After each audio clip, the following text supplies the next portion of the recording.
Ansor saling berhadapan sudah mau saling tebas, Sa'ad bin Ubadah dan Sayyidina Umar sudah mau saling tebas dengan pedang. Gara-gara apa? Politik. Setelah Nabi wafat, jenazahnya belum dimakamkan, mereka sudah mau berperang. Lalu kemudian gerakan-gerakan anti moderasi ini mulai muncul di situ karena apa? Diracuni oleh ambisi-ambisi politik. Sa'ad bin Ubadah mau saling tusuk dengan Sayyidina Umar, hingga akhirnya keputusan ulama, keputusan para sahabat pada zaman itu memutuskan, udah ambil jalan tengah aja deh. Sayyidina Abu Bakar dijadikan pemimpin. Ini betul-betul diambil garis tengah. Udah, daripada milih Sa'ad nanti Umar marah, Umar dipilih, Sa'ad marah. Sa'ad bilang, saya ini pribumi di sini dari suku Hazrat. Kata Sayyidina Umar, nggak bisa, saya dari suku Quraisy sama dengan Nabi, saya berhak juga jadi pemimpin. Akhirnya diambil jalan tengah, Sayyidina Abu Bakar. Tapi apakah itu selesai? Tidak. Sa'ad bin Ubadah kemudian pergi dari Madinah karena tidak mau mengakui kepemimpinan Sayyidina Abu Bakar. Dia pindah ke Suriah. Di Suriah 3 tahun kemudian dibunuh oleh 2 panah beracun. Dalam kitab sejarah lain disebut satu menancap di dahinya, satu di dadanya. Dalam Tarikh At-Tabari Al-Umam Al-Muluk disebut menancap dua-duanya di dada ketika sedang buang air kecil. Karena buang air kecilnya itu berdiri, belum duduk, lalu muncul fitnah di situ bahwa Sa'ad bin Ubadah dibunuh oleh jin karena posisi berdiri. Karena di dalam etik dan moral Islam, berdiri itu tidak boleh. Pada saat itu punya keyakinan seperti itu, sehingga dikatakan ini dibunuh oleh jin, padahal tidak. Dibunuh oleh kekuatan-kekuatan politik di Madinah yang tidak terima Sa'ad bin Ubadah selalu mempengaruhi orang-orang Ansor untuk melawan kepada Sayyidina Abu Bakar, sehingga akhirnya dibunuh di bawah satu konspirasi besar. Ini Ibnu Mas'udi yang nulis. Ibnu Mas'udi ini ahli sejarah pada abad ke-15, sehingga dia lebih renik menulis tentang orientasi kajian-kajian politiknya. Nah, lalu kemudian terus proses pengkafiran ini terjadi, termasuk dalam pembunuhan Sayyidina Utsman oleh sesama orang Islam. Pembunuhan Sayyidina Ali juga terjadi karena pengkafiran satu sama lain oleh sesama orang Islam. Perang Nahrawan, perang Huro, perang Zab, perang Jamal, perang Siffin, ini perang sesama orang Islam ini. Dan ini dilakukan oleh Muhammad bin Abdul Wahab untuk memerangi Ibnu Rashidin dari Hail. Ada 8 kali perang di antara sesama orang Islam di Arab Saudi hanya untuk kemerdekaan Saudi, untuk supaya Ibnu Saud menjadi pemimpin, yang menewaskan 12.000 Muslim di Mekah dan Madinah. Coba bayangin, jurus-jurus saling mengkafirkan satu sama lain, jurus-jurus, Kiai, mohon maaf, ya, terima kasih.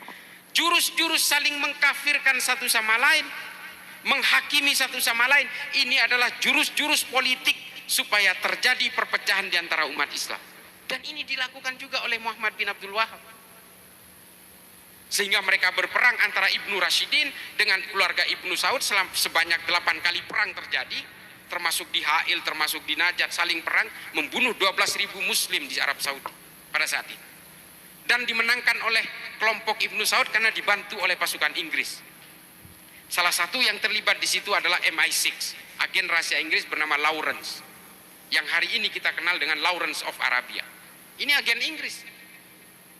Kalau mereka tidak bekerja sama dengan Inggris, bisa jadi kalah oleh keluarga Ibnu Rashid. Dan sejarah berkata lain. Wahabisme kemudian sampai ke negara ini karena Ibnu Saud yang berkuasa di Arab Saudi.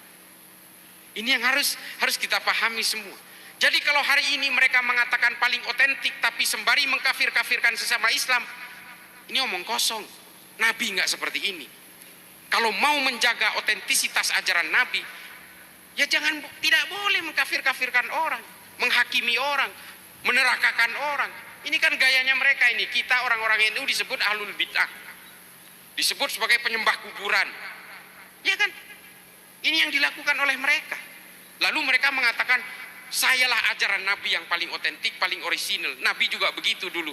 Kalau mereka betul-betul mengaku otentik dengan ajaran Nabi, tidak boleh mengkafirkan orang lain. Karena Nabi ketika masuk ke Madinah sudah membuat piagam Madinah dan mendamaikan orang Kristen dan orang Yahudi mendamaikan suku Aus dan Hazrat menjadi satu entitas yang bernama negara Madinah.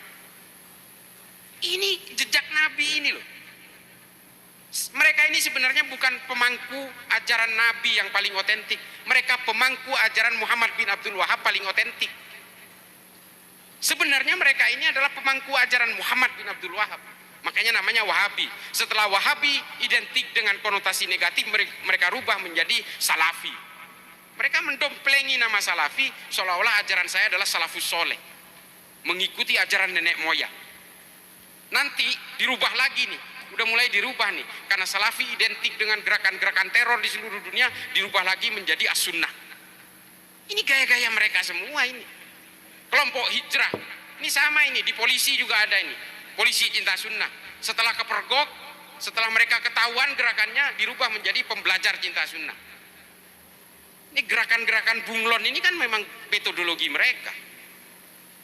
Saya berani bersuara begini bukan karena saya sok berani, enggak. Memang kita harus menempatkan kepada hal-hal yang hak.